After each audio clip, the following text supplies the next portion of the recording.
वालेकुम, welcome back. कैसे हैं आप सब मेरे दोस्तों? उम्मीद है कि आप सब लोग खैरियत से होंगे। तो आज हम अपनी आज तीसरी वीडियो रिकॉर्ड करेंगे जिसमें मैं आपको पढ़ाऊँगा डाटा और उसकी अक़साम। कि पहली बात ये है कि डाटा होता क्या है और उसकी अक़साम क्यों बनाई? जैसा हमने सुना होगा आप लोगों ने डाटा टाइप्स होती हैं, आप लोगों ने नाम भी सुने होंगे, आप उससे पहले जानते होंगे। इंटीजर है, ठीक है, स्ट्रिंग हो सकती है। अच्छा, वजह क्या बनी है? आप में से कोई मुझे बता सकता है कि वजह क्या बनी इसकी अक़साम बनाने में? या फिर डाटा कहते किसको है? ठीक है, मैं सबसे पहले आपको बताना चाहूँगा कि डाटा यानी कि कोई भी बात, कोई भी इंफॉर्मेशन या मालूमात ऐसी जो हमारे किसी काम की हो, तो वो बन जाता है डाटा। ठीक है, यानी कोई ऐसी इंफॉर्मेशन चाहे वो किसी भी फॉर्म में हो, जैसे ये मैं बोल रहा हूँ तो ये ऑडियो है, अगर आप ये देख रहे हैं तो ये वीडियो है, ठीक है, या कोई चीज़ लिख रहे हैं टेक्स्ट में तो वो भी आपके लिए डाटा है। ठीक है, तो असल में इसको एग्ज़ाम को इसलिए इसकी एग्ज़ाम बनाई गई ताकि पाइथन के अंदर जो है ना कंप्यूटर, असल में मैं आपको बताता हूँ कि कंप्यूटर जितनी भी हमारी बातें को अंडरस्टैंड करता है, ये समझता है वो सिर्फ वन और ज़ीरोस की फॉर्म में समझेगा और उसको नहीं पता कि ये क्या चीज़ है या मैं क्या लिख रहा हूँ या पाइथन उसके लिए क्या है। तो ये सारे जितनी भी अगर उसको हम अक़साम बनाना चाह रहे हैं वो सिर्फ हम अपने लिए बनाना चाह रहे हैं ताकि हम कल को उसको समझ सकें कि यार ये मैंने कोई भी चीज़ है ये कहाँ पे सेव कर रखी है, ऑडियो फाइल में सेव कर रखी है, वीडियो फाइल में सेव कर रखी है, या कोई टेक्स्ट फाइल में सेव कर रखी है। ठीक है, या कोई अल्फ़ाबेट्स में स्टोर की हुई है, या फिर मैंने कोई इंटीजर यानी कि 1 2 3 न्यूमेरिक्स में कहीं मैंने स्टोर कर रखी है। तो इस वजह से ठीक है, तो पाइथन असल में प्रोग्रामिंग का मकसद ही ये है कि हम अपने डाटे को मैनेज कर सकें। पहले आपको पता होगा कि पहले बहुत सारा क्या हुआ करते थे, रजिस्टर ही रजिस्टर, आपने सरकारी दफातर में देखा होगा रजिस्टर पे रजिस्टर बने पड़े हैं, तो उनके अंदर डाटा स्टोर किया जा रहा था। ठीक है, यानी कि कोई भी मालूमात होती थी हम अपने रजिस्टर पे चढ़ा देते थे, कल को फिर उसको दोबारा से देखना ढूंढना पड़ता था। तो लिहाजा अब क्या है कि कंप्यूटर का दौर है, सब कुछ उसमें सेव किया जा रहा है, तो पाइथन में भी इसी तरह रजिस्टर होंगे लेकिन सॉफ्ट रजिस्टर होंगे, तो उसमें भी हम अपना डाटा कुछ इस तरह से मैनेज करेंगे कि ताकि कल को हमें समझ आ सके। तो इन सब बातों का निचोड़ ये निकला कि हम अपने डाटे को मैनेज करने के लिए उसको मुख्तलिफ अक़साम में तकसीम कर देते हैं। ठीक है, जिसमें से पहली अक़साम मैं आपको बताता हूँ कि स्ट्रिंग है, स्ट्रिंग। ठीक है, और जैसे कि मैंने आपको पहली वीडियो में सिखा भी चुका हूँ कि स्ट्रिंग को कैसे आपस में जोड़ते हैं। ठीक है, इंटीजर टीजर होगी, ठीक है, डाटा की टाइप होती है। तो और इसके अलावा है फ्लोट, ठीक है, जो कि इशारिये वगैरह के तौर पे कोई बात लिखनी हो या कोई डाटा स्टोर करना हो उसके लिए इस्तेमाल की जाती है। ठीक हो गया। इसके अलावा हमारे पास होते हैं नन है, ये भी एक डाटा की टाइप है। ठीक है, तो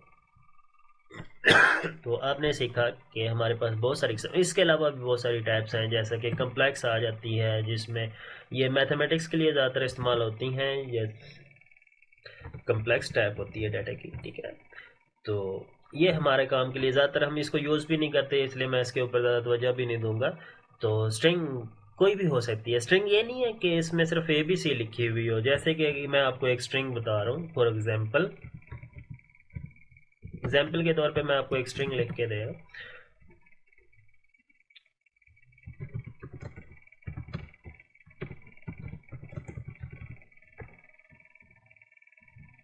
ठीक है, ये कंप्लीट एक स्ट्रिंग है और हो सकता है ऐसे भी लिखी जा सकती हो, ये भी स्ट्रिंग का हिस्सा है। ठीक है, तो ज़रूरी नहीं है कि स्ट्रिंग जो है वो सिर्फ हमारी वर्डिंग में हो, उसमें न्यूमेरिक्स ना हो, न्यूमेरिक्स के साथ भी वो एक स्ट्रिंग ही कहलाएगी। लेकिन स्ट्रिंग कब कन्वर्ट होगी कि जब हम इसको कॉलम्स के अंदर कन्वर्ट कर देंगे, तो ये अभी हमारी एक स्ट्रिंग बन गई है। ठीक है,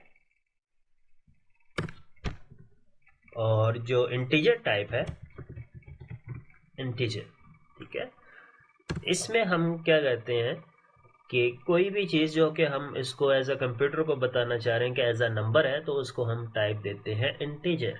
ठीक है, जैसे कोई नंबर है 1 2 4 5 6, कोई भी नंबर 999, इसके अलावा फ्लोट जैसे मैंने बताया था आपको, वो कोई भी वैल्यू हो सकती है।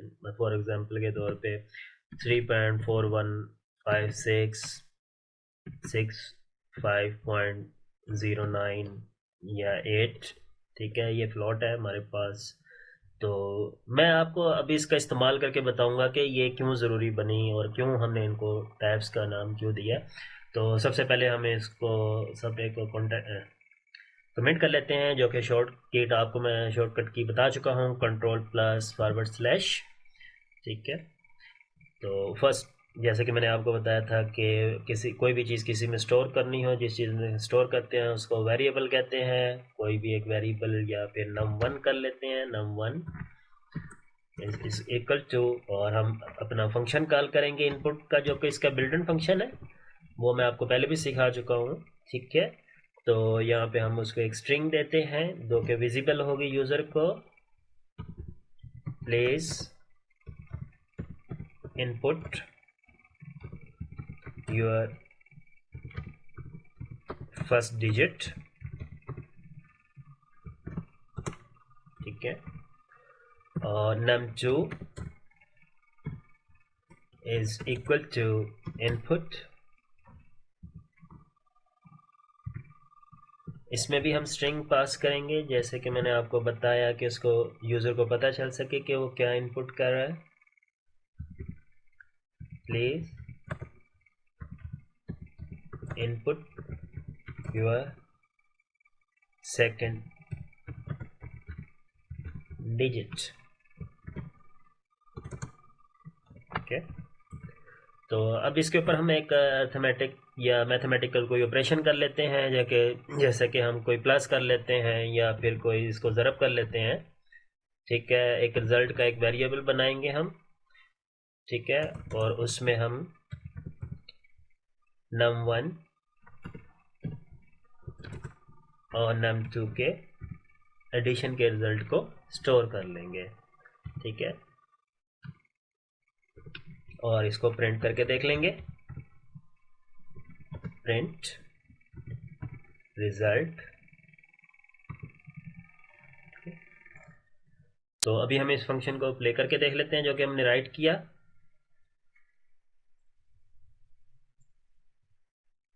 ठीक है। ये हमसे इनपुट ले रहा है फर्स्ट डिजिट के तौर पे 56 प्लस 52। देखें, अब उसने प्लस करने की बजाय उसने इसको कॉन्कैटिनेट कर दिया, यानी कि जोड़ दिया है। यानी कि इससे आपको पता चला कि पाइथन में बाय डिफ़ॉल्ट जो कि इनपुट ली जाती है वो हमेशा किस में है, स्ट्रिंग में। ये क्या है, एज अ कंप्यूटर को क्या समझ आ रहा है, ये एक स्ट्रिंग है, ठीक है, स्ट्रिंग। और इसको हम चेक भी कर लेंगे कि क्या वाकई ये num1 स्ट्रिंग है या नहीं। तो ठीक है, इस सारे को हम इसको एज अ कर लेते हैं सबसे पहले कमेंट, और इसकी टाइप चेक करते हैं कि जो कि पाइथन का एक बिल्ट इन फंक्शन है, ठीक है, प्रिंट। इसके अंदर हम एक टाइप फंक्शन कॉल करेंगे जिसके अंदर हम नम को पास करा लेंगे जो कि यूज़र से इनपुट ली गई है, और इसकी देखेंगे कि इसकी टाइप क्या है, ठीक है। अब इसको हम इनपुट फंक्शन को चला रहे हैं और इसका रिजल्ट देखेंगे, ठीक है। वो फिर से हमसे इनपुट ले रहे हैं 5 6, फिर से सेम हम दे लेते हैं, और उसने हमें बताया कि ये है स्ट्रिंग, जो कि उसको कंप्यूटर को क्या समझ आ रहा है, ये स्ट्रिंग है, और उसने स्ट्रिंग के तौर पे उसको जोड़ दिया था। अब हम उस कंप्यूटर को बताएंगे ये एक स्ट्रिंग नहीं है बल्कि ये एक इंटीजर है।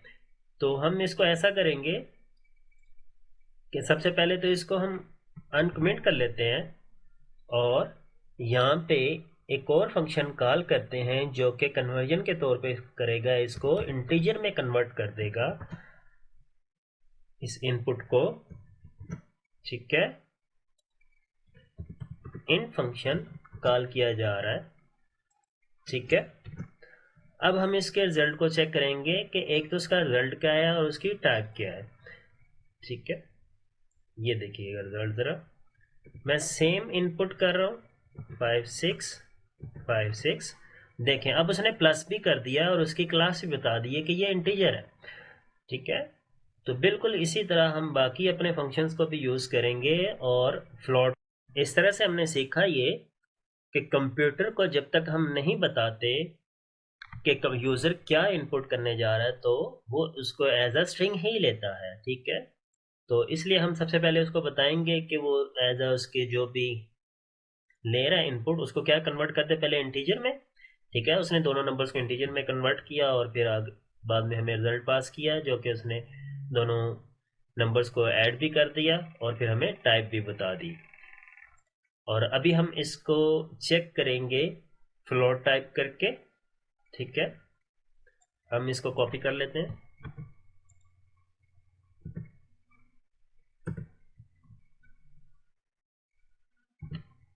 ठीक है, और ऊपर वाले फंक्शन को हम कमेंट कर लेते हैं।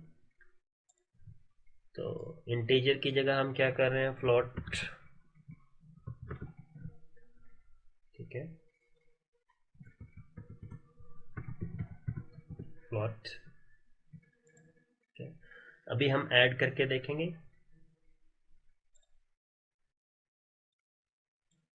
तो फिर से हमसे इनपुट ले रहा है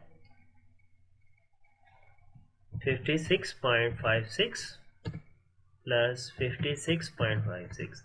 तो उसने हमें ऐड करके दे दिया। ठीक है, 113.12 और हमें टाइप भी बता दी कि इसकी फ्लोट है। ठीक है, तो इस तरह से हमारा ये आज की वीडियो कंप्लीट हुई। तो इस तरह आपने देखा कि कंप्यूटर को बताना बहुत ज़रूरी है, नहीं तो वो डाटा को मैनेज नहीं कर पाएगा। इस वजह से हमने अपने डाटा की टैब्स बनाई। ठीक है, पाइथन में जब तक पाइथन को नहीं बताएंगे कि ये कौन सा डाटा है हमारा, वो अच्छे से उसको अरेंज नहीं कर पाएगा और ना ही कल को हम इसको प्रोग्राम को समझते हुए देखते हैं। आज हमने बनाया है, 100 साल बाद, महीने बाद या 2 महीने बाद देखना चाहते हैं कि यार, या मेरी जगह कोई और देखना चाहता है कि यार मैंने इस प्रोग्राम में क्या किया था। तो फिर वो आके जैसे ही है कि अगर आज मैंने प्रोग्राम बनाया था और मैं उससे ले रहा था इनपुट, अगर मैं सिंपल इनपुट लिख देता तो उसको आने वाले को नहीं पता चलता कि वो उससे क्या इनपुट ले रहा है, उसके ऊपर क्या फंक्शन, क्या ये परफॉर्म होगा भी कि नहीं होगा। अब जो भी आएगा मेरी जगह वो देखेगा सबसे पहले कि यार अच्छा ठीक है, ये फ्लोट एक नंबर ले रहा है जो कि इशारिये में है और दूसरा भी इसी तरह, वो अच्छा ये इशारियों की दो वैल्यूज़ को आपस में ऐड कर रहा है। तो इसलिए उसको अगर हम ये बता देते हैं तो उसको आसानी से समझ आ जाता है। ठीक है, और उसको अलावा हमारा फंक्शन भी अच्छे से परफॉर्म हो जाएगा। इसके अलावा इंशाल्लाह मैं आपको नेक्स्ट वीडियो बहुत जल्दी पोस्ट करूंगा जो कि एक नए प्रोजेक्ट के ऊपर होगी। तो इसमें हम बेसिस की बजाय अपना डायरेक्ट प्रोजेक्ट भी करेंगे। मैं आपको इस थीम के ऊपर सिखाना चाहता हूं कि जैसे बच्चों को बाज़ औक़ात हम थोड़ी थोड़ी बेसिक्स भी बताते हैं। ठीक है, अल्फाजों को जोड़ना, और इसके अलावा हम उनसे बड़े जुमले भी कहलवा रहे होते हैं। आ जाओ, चले जाओ, पानी ले आओ। ठीक है, या फिर हम उसको सिर्फ बच्चों को छोटे छोटे अल्फाज बता रहे होते हैं, गम, मामा, पापा। बिल्कुल इसी तरह मैं आप लोगों को बाज़ औक़ात बीच में प्रोजेक्ट्स डायरेक्ट ले आऊँगा जिसमें बहुत सारे फंक्शन यूज़ हो रहे होंगे जो कि आपने पढ़े नहीं होंगे अभी इसमें। ठीक है, तो वो इंशाल्लाह आएगा आहिस्ता आहिस्ता आपको, वो ताकि वो आप में क्यूरियोसिटी पैदा करने के लिए तजस्सुस पैदा हो जाएगा कि अच्छा यार ये वाले फंक्शंस भी होते हैं, ये कब मैं सीखूंगा, वो ये वीडियो कब आएगी। या आप लोगों के कमेंट से इंशाल्लाह वो मुझे अंदाज़ा होगा कि आप लोग इससे सीख रहे हैं कि नहीं सीख रहे। ठीक है, अपना ख्याल कीजिएगा, खुश रहिएगा, आबाद रहिएगा। अल्लाह हाफिज़।